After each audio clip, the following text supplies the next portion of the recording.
තෙරුවන් සරණයි.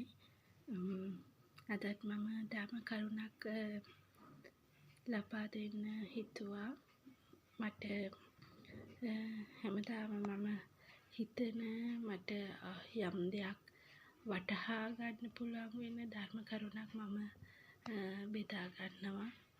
එතකොට මටත් මේවා අහනකොට ආයෙත් නැවත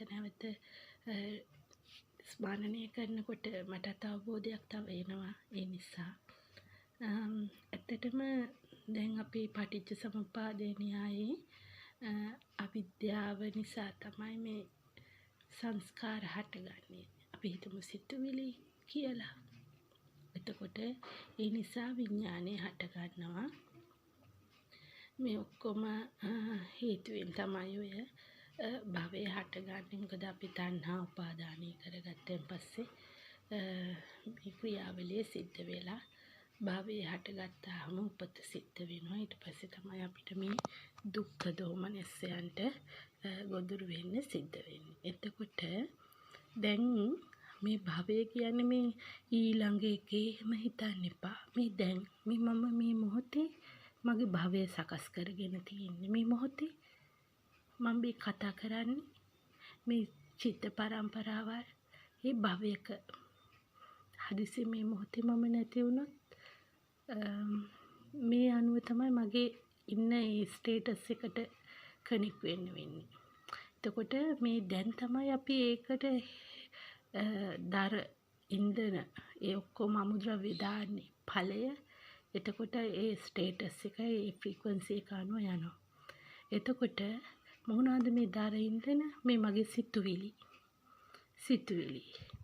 මේ හඳුනා ගැනීම සංඥාව, මේ හඳුනා ගැනීම සිතුවිලි එන එක, මේකම තමයි අපි වරද්ද ගන්නෙ.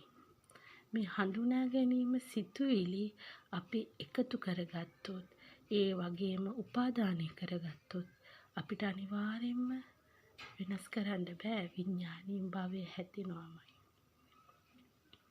එතකොට මේ සිතුවිලි දැක්කා, සිතුවිල්ලක් එනවා, හරි සංඥාවක්. අපේ බලන්න හොඳට මේ හිතේ මේ අතීතයේ දේවල් අමුණමුණ දෙනවා සහ අනාගතේ පතනවා.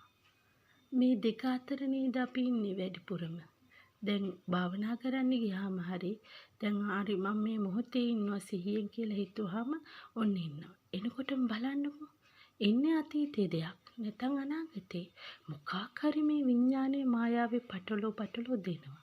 දෙනකොට අවිද්‍යාව නිසා අපි මේක අල්ල ගන්නවා. මුලාවනේ ආශ්‍රව. එතකොට මේ මුලාවෙන් තමයි ඒක සතිය නැතිකම, සති සම්පජන්ණය නැතිකම නිසා මේ මුලාවට ඇලෙනවා. හැබැයි සිතුවිලිය එනකොටම අඳුන ගන්න පුළුවන් නම් දැන් අපි හිතමු අපේ මේ කර්මය කියලා. අපි හිතනවා මේ පෙර කර්මයක් තමයි මේ දේවල් වුනේ කියලා. නෑ, පෙර කර්මය කියලා හිතන්න එපා. පෙර අමතක කරන්න, අතීතය අමතක කරන්න, අනාගතයත් අමතක කරන්න. දැන් එනකොට හිතන්නේ වර්තමාන කර්මයක්, අලුත් කර්මයක් සැකසෙන්න ඉන්නේ. මේක නවත්තන්න ඕනේ. වහාම අතීත සිතුවිල්ල නවත්තන්න. වහාම අනාගත සිතුවිල්ල නවත්තන්න. වර්තමානයේ ඉන්නේ. දැන් මම මොකද කරන්නේ? වර්තමානයේ හිත ගන්න. මේක ප්‍රායෝගිකව පුහුණු කරන්න උත්සාහ කරන්න. ඒකට ඉතින් කැලේ ගිහිල්ලා භාවනා කරලා මේ මහාන වෙන්න ඕවා හිටියොත් හරි. මේ දැන් කරන්න. මේ දැන් එකයි මටත් හිතුනේ මේ තව කොහොම වෙයිද? ඒකත් අනාගතේනේ. මේ ඔක්කොම මායාවල්. මේ මායාවල පටලන්නේ. අපි මේ දැන් හිතමු, දැන් කරමු. දැන් එකපාරට මට එනවා නම් අතීතේ දැන් අද 29 මම ඉතින් මට ගිය මාසේ මතක් වුණා 29 අපේ ස්වාමීන් වහන්සේ වැඩම කළා ආශ්‍රමේ. ඉතින් චෛත්‍ය ධාතුන් වහන්සේලා නිදත් කළා. ඉතින් මගේ අම්මගේ ආභරණත් මම නිදත් තැන්පත් කරන්න ඒක ලබා දුන්නා. ඒක ගොඩාක් පින් උන්වහන්සේගේ ආශිර්වාදය ලැබුණා. ඉතින් අද මම ගිලන් භික්ෂු ආරාමයට කැඳෙහිම පූජා කළා. ඉතින් මම දැන් හිතලා ඊට පස්සේ මං හිතුවා නෑ මෙච්චර මේ දැන් අම්මා ගැන මේ මාසේ 10ක් නම් මොකක්ද එදා වුණේ? එදා නම් හිතා ගන්න බෑ. මට කියන්නේ ආයිත් තව ජීවිතේ වෙන්න නොලැබෙන්න කියන්නේ විපතක් නෑ තව වෙන්න තිබ්බ එකම සහ ලොකුම විපත මගේ ජීවිතේ වුණා. ආයිත් තව මට කිසිම දෙයක් මේ වුණාට මට එහෙම වෙන්නේ නෑනේ. මොකද එකම ලොකුම විපත මගේ අම්මා මට නැතිවීම. ඉන් එහා ඉතින් මට වෙන්න විපතක් නෑ. ඉතින් ඇත්තටම මගේ ජීවිතේනේ උපරිම යනවනේ. ඉතින් එහෙම කිසිම දෙයක් නෑ. මට ඒක දුකක් එහෙම දෙයක් වෙන්නෙම නැහැ. මට ඇත්තටම වෙන්න දෙයක් නැහැ ඇත්තෙම. මේ හැම දෙයක්ම නැති වුණත් පාරට ආවත් කොහේ වුණත් මං හිතමු අසනීප වෙලා කිසිම වැඩක් නැහැ. මොකද ලොකුම විපත එකම විපත මට සිදු වෙලා ඉවරයි මගේ අම්මා නැතිවීම. ඊට පස්සේ හරි එතනින් වටන්න බැරි නම් මොකද්ද මේගොල්ලෝ කරන්න හිත? ඔන්න මගේ අම්මගේ එදා කොහොමද? ඔන්න මතකේ කියනවා. එදා ඒ මුහුණ දුන්නේ අවස්ථාව දැන් නැහැනේ. දැන් ඒ තීව්‍රතාව අඩුයි. ඒ මානසික මට හිතා ගන්න බැරි විදිහට මම නිකන් හිටියේ ධර්මයේ ශක්තියෙන් තමයි හිටියේ. එමෙ ඇඬුවෙත් නෑ. හැබැයි මේ වාහනේ ඇතුලේ නම් අයියෙන් ඇඬුවක ගහලා. හැබැයි කවුරු හරි ඉන්නකොට ඒක ඇඬුම් නැතුවා ඇඬුවේ නැහැ. කවුරුන් නැති තැන තමයි අම්මේ කියලා හඬන්නේ.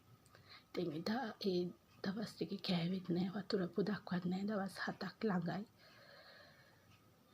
මට මුකුත් උනේත් නැහැ. ඉතින් මුකුත්ම උනේ නෑ. වතුරත් බොන්න නැතුව දවස් 6ක් ගානක් වගේ හිටියා. ඊට පස්සේ එක ෂෝක් ඒ නිසා මං හරි සයිලන්ට්ව හිටියේ. හැමෝම එනවා කතා කරන්නේ. වචනයක් නෑ, කවුරුත් නෑ. මම තනියම මම සයිලන්ට්. ඉතින් ඒ දුක කොහොම ඒ තීව්‍රතාවය මගේ හදවත ඇතුලේ ගැඹුරින් පිපුරන්නේ. ඊට පස්සේ කොහොම හරි මම මාස 9 ගානක්ම වුණා මම රිකවර් වෙන්න. ඒ කියන්නේ ගිය මාසයේ ඇත්තටම අපේ ස්වාමීන් වහන්සේ හමු වීම මට ඇත්තටම ශාන්තියක් වුණා. එතකොට නැත්තම් අමාරුයි. කොහොම හරි දැන් මේ තීව්‍රතාව අඩු වෙන්නේ. දැන් ඒ මොහොතේ මට හිතා ගන්නත් බෑ කොහොමද මම මුණ දුන්නේ. මොකද්ද ඒ දුක? ඒ හිත ඇතුලේ පිපිරුව දුක මොකද්ද? ඒක මට දැනෙන්නෙත් නැහැ. මොකද මන් දන්නේ නැහැ මොකද්ද කියලා. එච්චර ඒක නැවත එන්නේ නැහැ. මොකද තව දේවල් වුණත් මට එච්චර දුකක් ඉන්නේ නැහනේ. දුකක් ඉන්නෙම නැහැ. මට ඕනෙම නැහැ. ඉතින් වැඩකුත් නැහැ. එතකොට පොඩි දුක් එනවා ඒවා යනවා. මේ විපත් කියන ඒවා ඉතින් මට වෙන්න දේවල් නැහැ. එතකොට ඒක දැන් නැත්තම් ඒක ඔක්කොම අතීතේනේ. හරි. අතීතේ ඉවරයි. දැන් මම වර්තමානයේ ඉන්නේ. ඇයි ඒක මතක් කරන්නේ? ඒ හිත විඥානේ මායාකාරීව ඒව දානවා. ඉන්දන මොනවා හරි ඕනනේ භවයේ සකස් කරගන්න. ඒව දානවා. දැන් මම කියලා කෙනෙක් නැහැ. අපි නිකමට හිතමු දැන් මම කියලා. නැහැ කිව්වට තේරෙන්නේ නැහනේ. දැන් ඒක අපිම රියලයිස් කරගෙන යන්න ඕන එක. මම මෙහෙම කිව්වට මම කියලා කියන්න එපා. මම මේක පහදන්න. එතකොට විඥානයයි මමයි කියලා දෙකක් එහෙම එකකුත් නැහැ. විඥානය කියලාත් එහෙමත් නැහැ. කමන්නේ. මේ ශක්තියින් මේ තරංග මේ දේවල් මේවා අල්ලගත්තොත් තමයි මේවා ඇත්ත වගේ පේන්නේ. ඇත්ත වගේ මේ මායාකාරී චිත්‍රපටේ මේ නිකන් අපි මේ ගේම් එකේ ප්ලේ වෙන්නේ. හරි. එතකොට මේ අතීතයේ සිතුවිල්ල එපා. එනකොටම ස්ටොප් කරන්න. මේ අතීතයක්නේ. ඕනේ. ඒ දුක දැන් වර්තමානයේට ඕනේ නෑ. ඒ තීව්‍රතාවය කොහොමද නෑ. නමුත් ඕනේ. හරි. ටක් ගාලා ඉවත් කරන්න. අනාගතයේ සිතුවිල්ලකට ටක් ගාලා ඉවත් කරලා හොඳ සිහියෙන් ඉන්න බලන්න අතීතේ එපා අනාගතේ එපා මේ වර්තමානයේ දැන් කරන දේ අන්න ඒ ටික. ඊට පස්සේ ඔයගොල්ලන්ට හිතේ හරි හිත එහෙමනේ බලන්න YouTube එකේ දැන් මටත් හිතුණා දැන් මේක වීඩියෝ එකක් කරන්න කියලා. මේ වීඩියෝ එක දැන් මම මේක රෙකෝඩ් කරනවා. ඊට පස්සේ ඉතින් හිතේ ආයි බලන්න YouTube එකට යන්න. එහෙම හිතුණ ගමන් ඒව නවතන්න. ඔන්නම් දවසට එකපාරක් විල බැලුවට කමන්නේ නවත්තන්න. මොකද මට හිතෙන්නේ දැන් මේ ලෝකේ මේ වර්තමානයේ මේ YouTube හැම දෙයක්ම හදලා ඔක්කොම කරලා මේ අහම්බයක් නෙමෙයිනේ. මේව ඔක්කොම කරලා මේ කාලේ මේ ලෝකේ හදලා මේ මායාවී තව හිර කරනවා අපිව. හරි. තව ඉදිරියට තවත් මීට වඩා දේවල් හිතලා ඒ પરම්පරාවේ ඒ අයව මායාවී හිර කරනවා. එතකොට අන්න ඒ වගේ. මේවා හිර කරන උගුල් මේක කවුද කරන්න කියලා හිතන්න එපා. කවුරුත් කරන පුද්ගලෙක් නෑ. හරි. එතකොට මේක හේතුඵල ධර්මය. හේතුඵල ධර්මයක් මොකද්ද කියලා හිතන්න කියන්න බෑ. වචන නෑනේ. ඕවා අර්ථය දෙන්න වචන නැහැ. තේරුම් කරන්න. beyond our perception කියලා තමයි කියන්න තියෙන්නේ. අනුභූතික කියන්නේ වචන නැහැ මේවා කියන්නේ. තමන්ම තේරුම් ගන්න ඕනේ. දැන් මම තේරුම් අරගෙන යන ගමන් ඉන්නේ. එතකොට හොඳම ක්‍රමේ භාවනාවෙන් මේවා කරගන්න පුළුවන්. හොඳට හිත දිහා දැන් භාවනාවත් එහෙම කරගන්න බැහැනේ. මේ සාමාන්‍ය එදිනෙදා මේ දේවල් එක්ක වැඩ කටයුතුත් එක්ක හැබැයි මේ හැම මොහොතෙම රිලැක්ස් එකේ ඉන්නකොට මේක හොඳට හිතන්න පුළුවන්. මොකද්ද මේ හිත? මේ අතීතේ එකක් නැත්නම් අනාගතේ. වර්තමානයේ ඉන්නෙම නැහැනේ. හදන්න වර්තමානයේට හදන්න. අතීතේ ආපු ගමන් කට් කරන්න. සංඥාව ආපු ගමන් අල්ලන්න එපා. එවලෙම ඉවර කරන්න.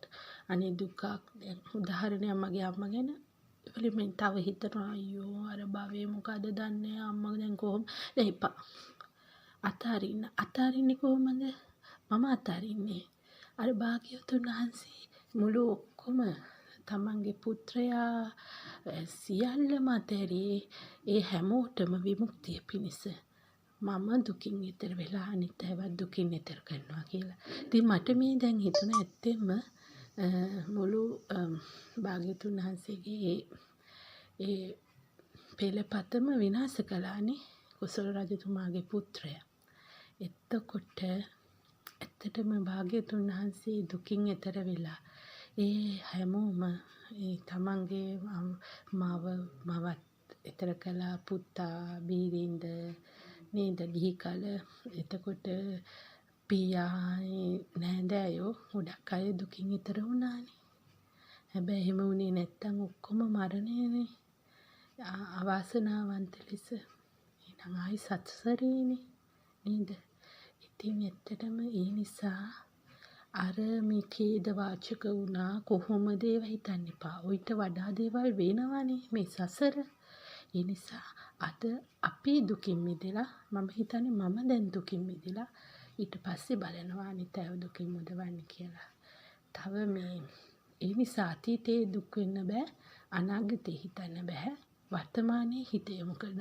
දැන් මම දුකින් මිදෙන්නේ මම නිවන් අවබෝධ කරගන්නේ කෙලෙස් ප්‍රහීන කරන්නේ. මම භාවනා කරන්න ඕනේ. ඒව බෑ. ඒව හිතන්න බෑ. ඒ සිතුවිලිනේ අනාගතේ. මේ දැන් කොහොම හරි එක වෙන විදිහට වෙයිනේ. වෙන විදිහට වෙයි. හැබැයි මේ අවිද්‍යාව නිවර කරන්න ඕනේ. එතකොටනේ සංස්කාර දැන් සංස්කාර සිතුවිලි අපිට දිගින් දිගටම අපි අර එන සංඥාවෙන් සිතුවිලි අල්ලගත්තොත් තමයි අර අනිත් ටික වෙන්නේ විඥානයත් එක්ක. අවිද්‍යාව කියන්නේ මේ ඇති සැටියෙන් වගේනේ තියෙනවා කෙනෙක් මම තමයි මේක උනේ එහෙම කියලානේ වෙන්නේ. දැන් මමත්වයේ එහෙම ඊටත් වඩා සියුම් අවිද්‍යාව කියන එක. එතකොට ඒකත් විස්තර කරන්න බෑ. එතකොට සිතුවිල්ල එනකොටම සංඥාව එනකොටම අපි එතන ස්ටොප් කරගමු. එතකොට අලුත් දේවල් හිතන්නේ එකපාරටම වර්තමානයේ. දැන් මොකද කරන්නේ? ටක් ගාලා ඉවත් කරන්නේ. එහෙම ප්‍රැක්ටිස් එකක් වුණොත් හොඳයි කියලා මට හිතෙනවා ආරම්භයට. එහෙනම් තේරුම් ගන්නයි හැම දෙනාටම සුවපත් වෙත්වා. සසර දුකින් අත් මිදෙත්වා.